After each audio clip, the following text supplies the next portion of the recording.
Berita menarik hari ini di asoka.com Selasa 28 Disember. Kes harian COVID-19 di Sabah meningkat semula dengan pertambahan sebanyak 43 kes kepada 168 kes baru hari ini.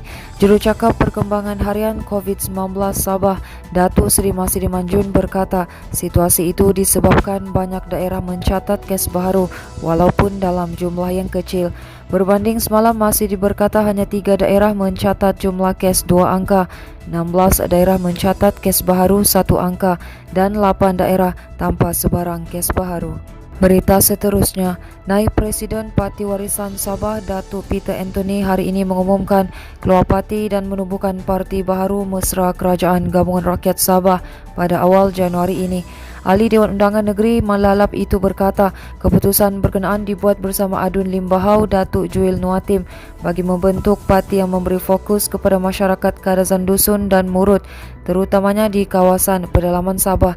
Peter berkata keputusan itu dibuat selepas mengambil kira tindakan warisan yang melebarkan sayap ke Semenanjung baru-baru ini yang dilihat bertentangan dengan kehendak rakyat Sabah mahukan parti tempatan memberi tumpuan kepada rakyat negeri ini.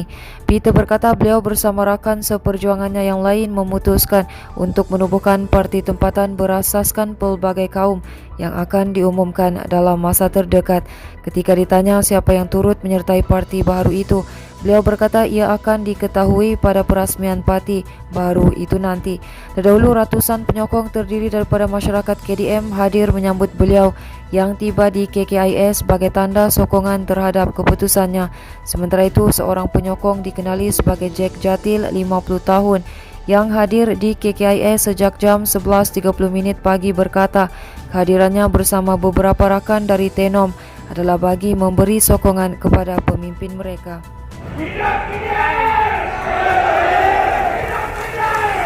Sementara itu, keahlian ahli Dewan Undangan Negeri Melalap dan Limbahau dalam Parti Warisan Sabah terbatal secara automatik susulan pengumuman keluar parti kedua-dua mereka hari ini.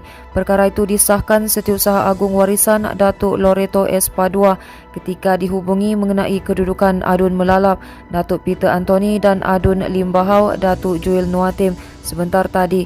Loreto berkata setakat ini warisan tidak menerima surat perletakan jawatan kedua-dua adun terbabit, namun kedudukan mereka sebagai ahli warisan terbatal sejurus mengumumkan keluar parti.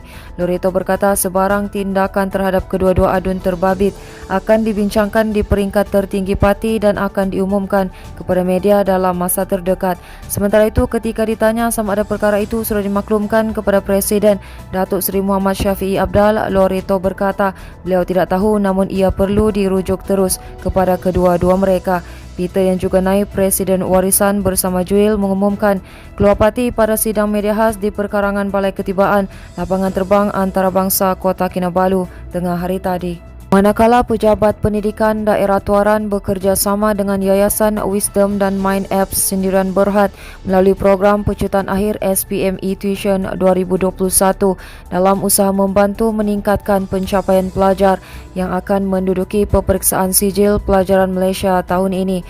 Pegawai PPD Tuaran Wanihim Osman berkata kerjasama itu dilihat sebagai nilai tambah kepada pelbagai usaha yang dilaksanakan PPD dan seluruh sekolah menengah di daerah ini. Wanihim berkata demikian ketika berucap melancarkan program pecutan akhir SPM e-Tuition 2021 yang berlangsung secara maya di sini hari ini. Menurut beliau, antara inisiatif PPD sebelum ini termasuklah beberapa program seperti perkongsian bahan bantu pembelajaran melalui siri webinar, YouTube streaming dan pelbagai perkongsian melalui saluran media yang boleh dicapai secara maya. Sementara itu, Ketua Pegawai Operasi Yayasan Wisdom Zila Fauzi dalam ucapannya berkata sebanyak 11 sekolah menengah di daerah Tuaran dipilih untuk mendapat manfaat daripada program pecutan akhir itu. Zila berkata Yayasan Wisdom turut mempertimbangkan untuk memperluaskan program seumpama itu ke semua peringkat persekolahan di Sabah agar mampu dimanfaatkan lebih ramai pelajar SPM. Hadir sama pada program berkenaan ialah pengasas merangkap Ketua Pegawai Eksekutif Mind Apps Sindiran Berhad, Dinesh Kumar, pengetua-pengetua sekolah menengah di daerah Tuaran, guru-guru serta calon peperiksaan SPM 2021. Baiklah, ini merupakan berita terakhir dari kami, di mana 3 tonggak kebangsaan dijangka hadir menyertai sesi latihan pasukan Sabah FC 10 Januari depan. Ketua Jurulatih Datuk Ong Kim Swee berkata, 3 pemain terbabit adalah Badrul Bakhtiar, Dominic Tan dan Rizal Ghazali.